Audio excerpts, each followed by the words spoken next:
Welcome back sa aking channel. Miss Universe owner Anja Krijutatip nag-abang talaga kay Miss Universe candidate na si Chelsea Manalo para mayakap lang ito. Miss Universe owner bet nga bang manalo si Chelsea? Panuurin at pakinggan ang buong detalye.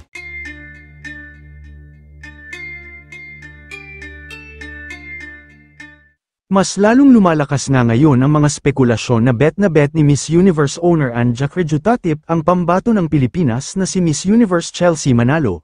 Ito dahil na rin sa mga usap-usapan na bilib si Ann sa husay ni Chelsea.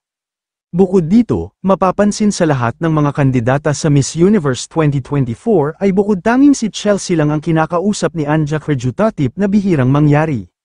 Matatandaan sa katatapos lang na unveiling of the new crown ng Miss Universe 2024, ay kumalat ang video na kung saan ay maraming natuwa sa Miss Universe owner na si Ann, kung saan ay makikita na talagang nag-abang ito kay Chelsea at makikita na tinawag niya ito at nang lumapit si Chelsea ay niyakap niya ito.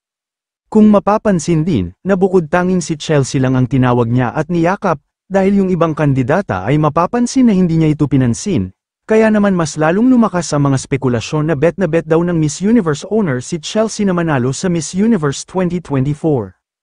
Kaya naman marami ang mga netizens na nagkokomento at pinag-iingat si Chelsea sa mga ibang kandidata, dahil baka mabiktima din siya ng paninira, gaya na lang sinangyaring away nila Miss Panama at Miss Dominican Republic nang dahil sa inggitan at siraan.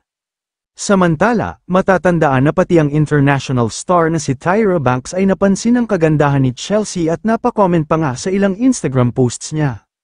Siyempre inihayag niya rin ang kanyang suporta kay Chelsea Manalo na sana ay ito ang magwagi sa Miss Universe 2024. Bukod dyan, todo stock din si Tyra Banks sa social media account ni Chelsea kaya naman ay muling napakomment ito, na pagpapakita ng full support sa ating pambato. Siyempre ang nakakagulat dito na bihirang mangyari ay ang pagiging malapit ng Miss Universe owner sa ating pambato.